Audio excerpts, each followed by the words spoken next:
everyone, my name is Sophie. Welcome back to my channel. I'm really excited because today's video is in honor of the end of the Sophisticated Declutter. And if you haven't been following along while we started the 6-month Sophisticated Declutter challenge, I will link it in the cards above so you can watch the whole playlist as well as in the description box below. But basically, I started this challenge at the beginning of the year where we went through and started decluttering all of our different spaces one by one. I helped share tips and tricks, and I actually decluttered along with you guys. Even if you haven't done the Sophisticated Declutter and you're thinking about starting some sort of a decluttering journey, I wanted to share this video so you know kind of what to expect and the lessons that I've learned after decluttering over these past 6 months. The first thing that I wanted to start with is that minimalism and decluttering means something completely different to everyone. And that is something I've truly learned over the past few years, but especially in this last round of doing the Sophisticated Declutter. A lot of times I'll share my spaces to help give a little bit of encouragement and motivation.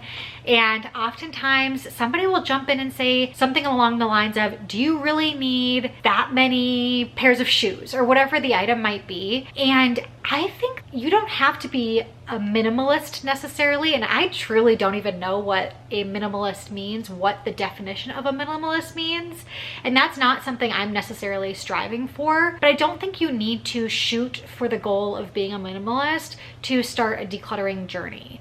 Living with less can again mean something completely different depending on where your starting place is. And I don't think it should necessarily be a place of judgment and judging others. This is about you and your lifestyle and trying to make space for the things that you truly love. And I've said this a bunch of times before, but if there's something that you truly love, there's something that you truly use, and if somebody else feels like there's too many of that item in your home, it's not about them, it's about you. So whether you're somebody that's shooting for that goal of becoming a true minimalist, whatever that means, or if you're somebody that just feels like your house is super cluttered and you want to start living with less, this shouldn't be about the labels and shouldn't be about being a minimalist or following any sort of rules.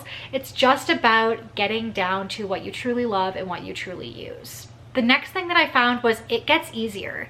Decluttering is not a simple thing for a lot of people. It's not easy for me. I have sentimental attachments to certain things, just like plenty of people do. But also a lot of times you just feel guilty getting rid of things. You think about how much money you spent. You think about, I might use it in the future.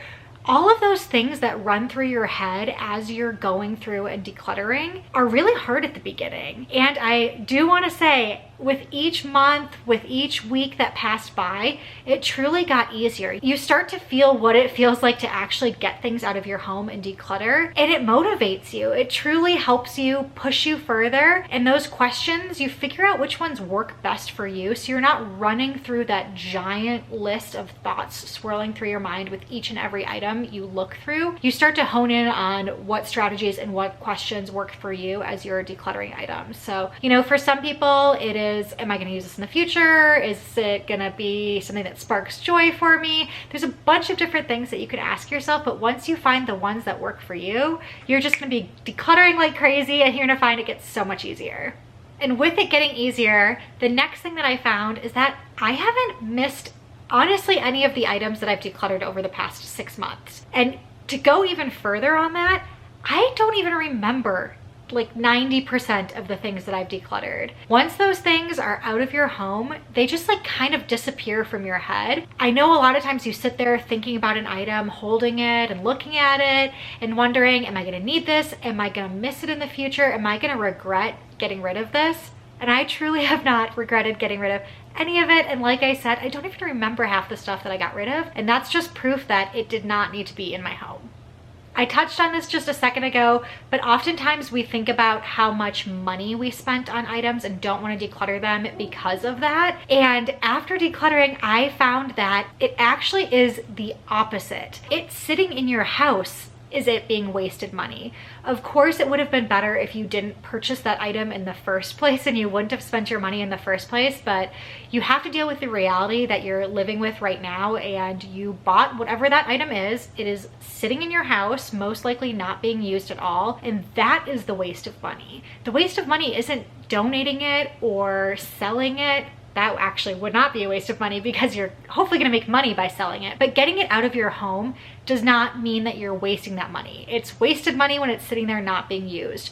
So I found that it actually helps to flip that mentality and think about the fact that you getting rid of it is actually going to benefit somebody else. Whether you're selling it, whether you're decluttering it, hopefully it's not something that you actually have to throw away in the trash, but if it's in a good enough condition that you can sell it or donate it, somebody else is going to benefit from that item, and then it's not really wasted money. Again, it would have been ideal if you didn't buy that item in the first place, but since you already have it, don't feel guilty getting rid of it because you feel like it's wasted money. And that brings me to the next thing that I learned, and that is that going through a decluttering process like this, you're going to save money in the future because of the lessons you've learned as you were going through decluttering all of your items.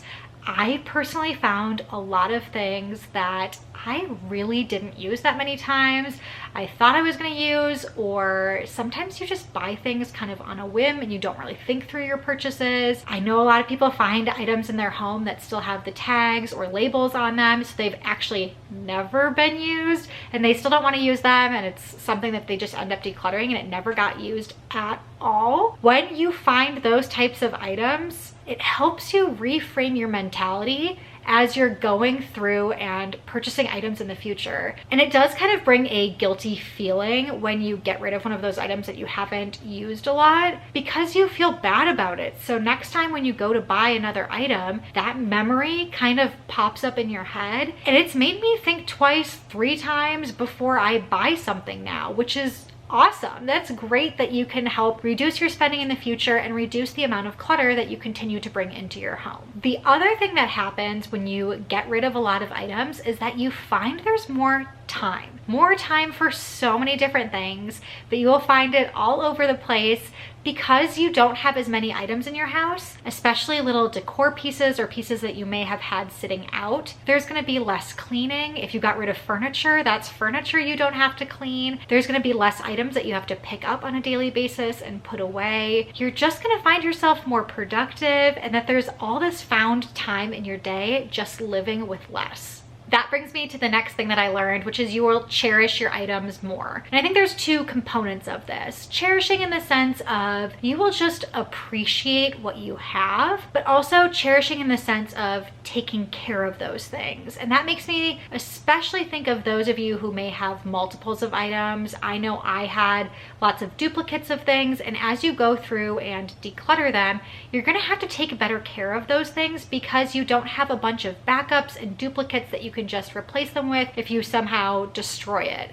You know, if you have 30 of something and you are using that item and you think, if I break it or stain it or destroy it in whatever way, it's really not that big of a deal because I have 29 others. If you have 2 of them, then you're going to be really careful with those things because you don't want to break it or ruin it or destroy it because you only have 1 other after that, and then you're going to have to go out to the store and purchase more. So it's a positive thing in my mind that you end up really appreciating what you have and taking better care of it.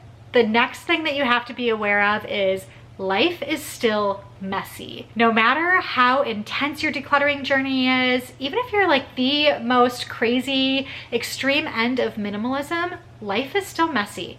You're still gonna have dishes to do, you're still gonna have laundry to do, you're still gonna have a house to clean.